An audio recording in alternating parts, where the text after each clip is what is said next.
You've touched, excuse me, upon some aspects of Islamic sentiment. But let's pick up at this point and talk about Islamic sentiment in the United States. Well, if you're just tuning in, my name is Alana McLaughlin, and I gave a little background about me.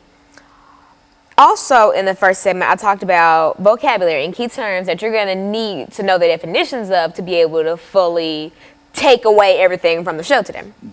I talked about, basically the whole thing of the show is talking about and analyzing, kind of picking apart the anti-Semitic feeling, Islamic. of Islam, I'm sorry. So basically I talk about anti-sentiment. And so just think the word sentiment is like good feelings and etc. Think sentimental. And then think of anti-sentiment as the complete opposite. And then anti-sentimental feelings toward Islam, or the religion. And I talked about Islam, which is a monotheistic religion. It goes by the Quran, which is the equivalent of the Bible in Christianity. It's their holy word, and they believe it is the verbatim word by God. And so I talked about what Islam is, and I talked about a few common misconceptions. The most popular being that Muslim is a religion, and that Islamic people are the people that follow Muslims, which is totally wrong. Muslims are the people that follow Islam. They're the equivalent, like this is Christians and this is Christianity, and they follow that.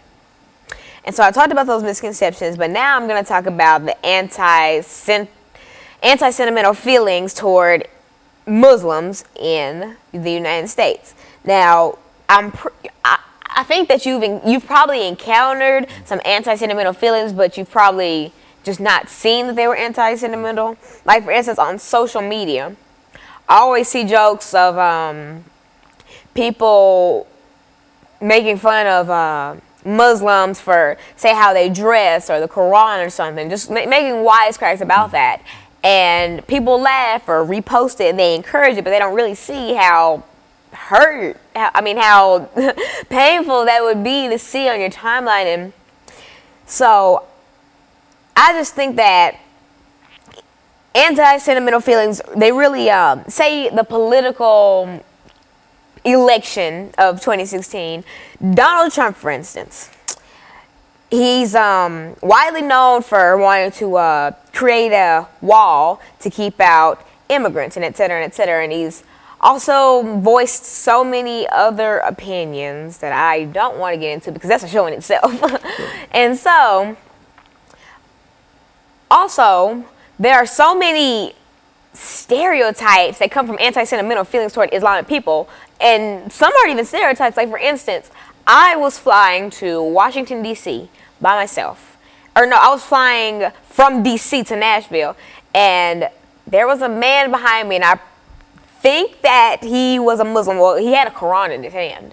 And we were in line trying to go through TSA. And so I went through and got my stuff, and I sat waiting for the rest of the group that I was with to get ready to board a plane.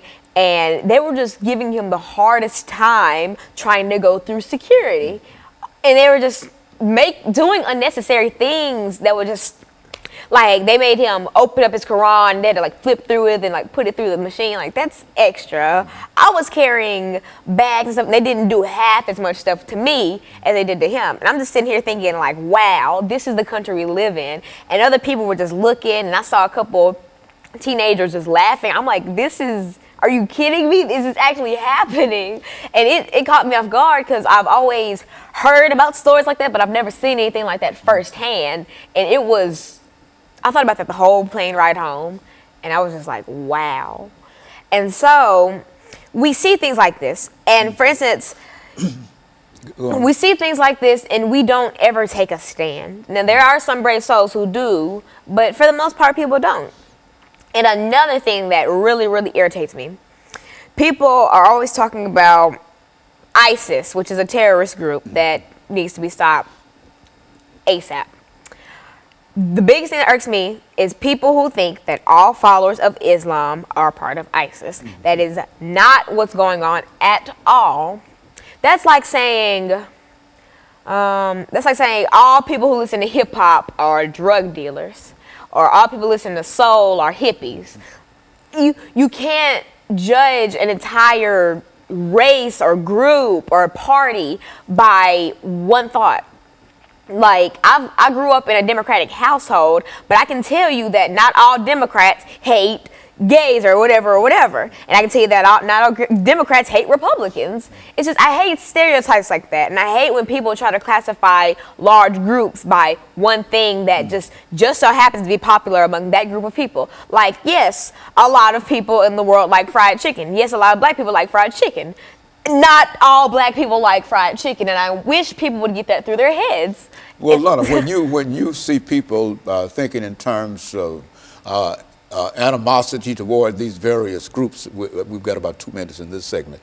When you see people thinking about the animosity toward various groups, to put it within the African-American context, and you think in terms of slavery, the Civil War, and then the 13th, 14th, and 15th Amendment, are you contending, or are you saying that all of these groups, no matter what group they might, what religion they might belong to, have the same constitutional and civil rights, liberties? Is that what we're saying here? Everybody deserves a chance at life. Everybody deserves a chance to be able to walk through TSA without being double-checked just because of the traditional dress that they're wearing. Everyone deserves a chance to be able to walk freely down the street without being called ISIS.